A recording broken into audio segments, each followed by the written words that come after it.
Қадірлі көрермен, біріңіз болмасын, біріңіз Қазанғаптың Новый Штат күйін естіген боларсыз. Бірақ ол не жайлы? Сонда Ресей үкіметінде де Америкадағыдай штат болған ба? Әлде Қазанғап Америка жайлы күй шығарған ба? Армысыз, құрметті көрермен? Біз бүгінгі бағдарламамызда сол күй жайында баяндаймыз.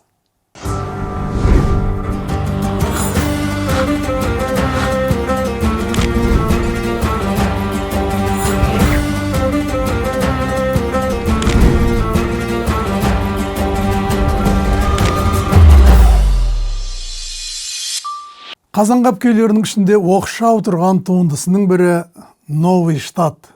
Бұл күй Қазанғаптың дарынды шәкірті Келбет Тілеулин және ұлы күйшінің шәкірті Қайыптан үйренген Бейман Кенжебаевтың орындауында жеткен болатын. Сонымен қатар бұл күйдің бір нұсқасын өткен ғасырдың 30-шы жылдар шамасында академик Ахмет Жұбанов Санкт-Петербургтың фонограф аппаратына жаздырып кеткен екен. Бұл күйді Ахмет Жұбанов талым қарттан 5 жасында үйренген екен. Ал бұл күй не себептен Новый Штат деп аталады? Мұның мағынасы қандай деген сұраққа жауап іздедік. Бұл жайлы белгілі зерттеуші әрі журналист, Жем бойында тарихи романының авторы Ахмет Байтұрсынұлы, Тұрар Рысқұлұлы, Мағжан Жұмабайұлы, Смағұл Сәдуақасұлы, Халел Досмағамбетұлы сынды көптеген қазақтың нар тұлғалы қайраткерлерінің тікелей сөзін естіп, олар туралы қалам тартқан асыл азамат 93 жасқа келген ғалым Ахметовтен сұрағанымызда ол: штат деген ол кезде сайлау еді, болысты, ауылнайды сайлау. Ауыл адамдары штат болып жатыр, штатқа бара жатырмыз дейтін. Ол кездегі болыс дегеніміз орыстың волостной управителі ғой. Ал ауылнайды біздің ауылда мести дейтін. Мұның мағынасын кейін архивте отырғанда білдім. Қазақтардың штат деп айтатыны выборы на должность по штатному расписанию екен. Ал мести деп жүргендері местный начальник, яғни ауылнайды атаған. Ал Новый Штат деп жүргені қазақ даласына енгізілген жаңа штатный расписание, жаңа ереже ғой деген болатында ағамыз. Яғни бұл айтылып отырған уақиға 1891 жылғы қазақ даласына отаршыл патша өкіметінің Ақмола, Семей, Жетісу, Орал және Торғай облыстарын басқару жөніндегі енгізген жаңа ережесі болатын. Ресей империясының қазақ даласын бодандау саясатына байланысты алғашқы ереже 1867-1868 жылдардағы екінші Александр патша қабылдаған Орынбор және Батыс Сібір генерал-губернаторлығындағы дала облыстарын басқару туралы уақытша ережесі және Сырдария мен Жетісу облыстарын басқару туралы уақытша ережесі реформаларынан басталған болатынды. Бұл реформаның негізгі бағыты жер мәселесі еді. Шын мәнінде бұл реформа қазақ даласына жаппай қоныс аударып жатқан орыс шаруаларына қазақ жерлерін отарлау үшін заң тұрғысынан негіз салды. Реформалар әскери және азаматтық билікті генерал-губернаторының қолына шоғырландырды. Жер реформасына сәйкес барлық қазақтың жері патша үкіметінің меншігі деп жарияланды. Ол жерлер қазақтарға қоғамдық пайдалану негізінде ғана берілді. Өзінің атақоныс жерлеріне тұрған үшін қазақтар арендалық төлемдерді төлеу тиіс болды. Өзен мен көлдің айналасындағы құнарлы жерлер орыс қазақ әскерлерінің иелігіне берілді. Бұл жерлер арқылы көшіп қону үшін де қазақтар төлемақы төлеу тиіс еді. Қоныс аударып келген орыс шаруаларына елеулі жеңілдіктер берілді. Олар уездік билік орындарынан үй салу үшін жер телімін, сондай-ақ құрылыстық ағаш материалдарын тегін алатын болды. Олардың сауда жасаумен, қол өнеркәсібімен, өнеркәсіптік қызметпен және егіншілікпен емін-еркін айналысуына рұқсат берілді. Мұндай жеңілдік христиан дінін қабылдаған қазақтар үшін де жасалды. Бұл реформалар кіші жүз қазақтарының қарсылығын туғызып, Хиуа ханының әскери қолдауына келісімге отырған сұлтандар бастаған көтеріліске ұласты. 1869 жылы көтерілістің негізгі күштері Ойыл аймағында шоғырланған болатынды. Алайда патша үкіметі көтерілісті басу үшін 10 мың жаяу әскерден тұратын жазалаушы отряд жібереді. Қатты шайқастармен бір қатар жеңілістерден кейін 57 мыңға жуық қазақ Хиуа ханның аймағына жаппай қоныс аударады. Елде қалғандары қатты репрессияға ұшырайды. Алайда 1869 жылғы көтеріліс жеңіліске ұшырағанымен, бұл ережеге қарсы тұрған қазақтардың арқасында реформаны жүзеге асыру 20 жылға созылды.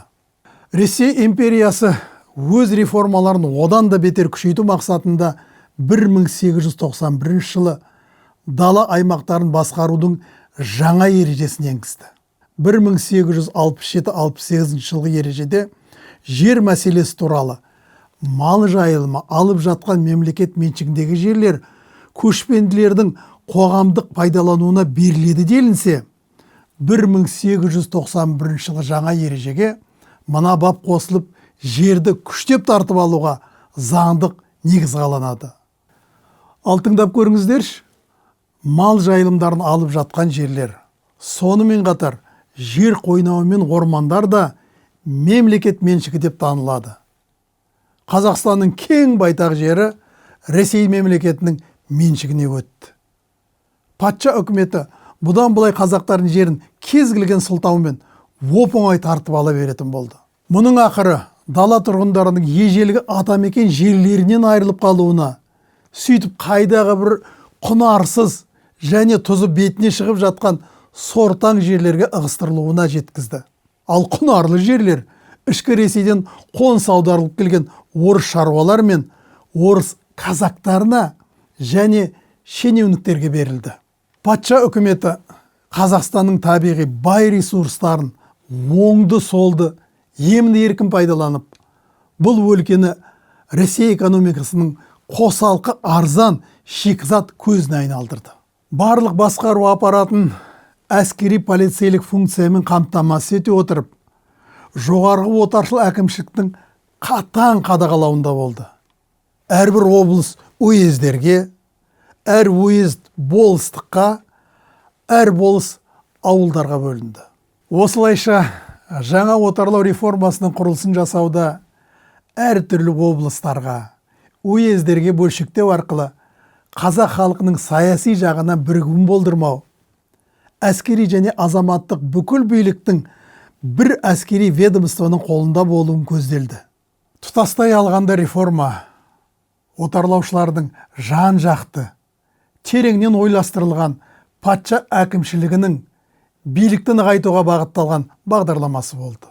Сонымен 1891 жылғы ережелер патша үкіметінің қазақ жері мен табиғи байлықтарын тонауды заңдастырды. Жас кезінен Қазанғап осы бір дүрбелең оқиғаның куәсі болады. Бұл ереженің қазақ даласының Ресей империясының толық отарына айналатын түсінген жергілікті халық наразылық танытып, көтеріліске шыға бастады. Қазанғапта бұл оқиғадан тысқары қалған жоқ. Осы оқиғаға арнап Новый штат күйін шығарады. Қазанғап Новый штат күйіне ерекше мән берген. Бұл туынды туралы Карлсон 1906 жылғы жарыққа шыққан Оренбургский край газетінде былай дейді. Тыңдап көріңіздерші. Понравилась и другая песня без слов, так называемая «Акжелең», исполненная тем же Казакбаем, и, наконец, мотив, имеющий интерес современности. Это воспоминание отчасти грустного тона о введении нового положения в управлении Киргизским краем. Новый штат, так называют киргизы этот исторический момент, деп жазған болатынды. Қазақстанға кеңес үкіметі орнағаннан кейін де саяси себептерге байланысты бұл күйді көп деген күйшілер орындауға аса бата алмай, орындағанның өзінде зар күй немесе қайғылы күй деп тартқан. Ал енді домбыраның үнін мұқият тыңдасаңыздар, домбыраның қос шегі Новый штат, Новый штат деп сөйлеп тұрады.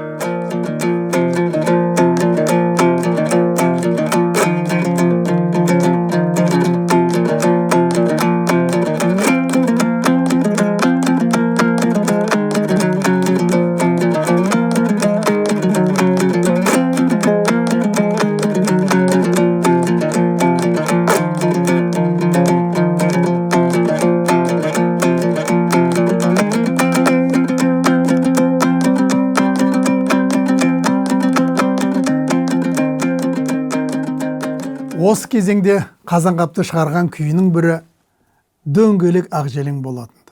Бұл күй туралы 1963 жылы өзінің қолжазбасында музыка зерттеуші әрі ғалым Өтеген Спанов былай деп жазған болатынды.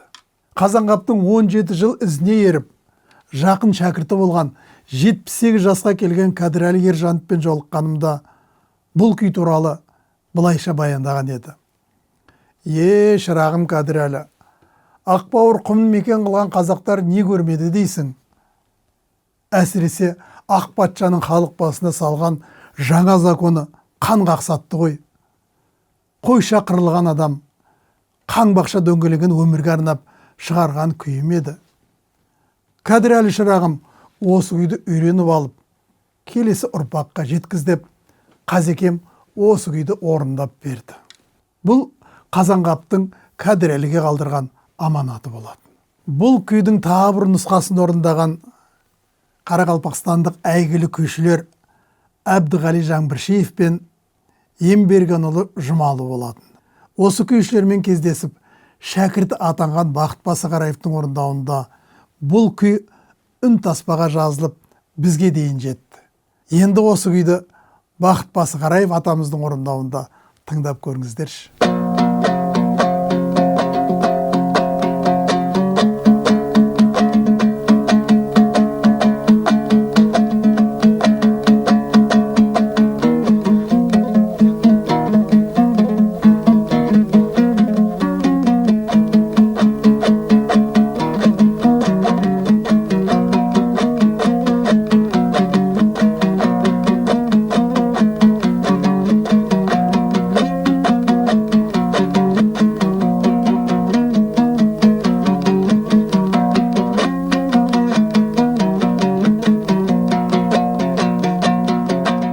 Сөйтіп, қазақ халқының басына түскен тарихи оқиғаны Қазанғап, Новый штат және Дөңгелек Ақжелең күйлерімен бейнелеп кетті. Бұны да күй өнерінің бір кереметі дерсің. Құрметті көрермен, әзірге осы. Келесі кездескенше сау болыңыздар және күй шежіресін көкіректеріңізге сақтап жүріңіздер.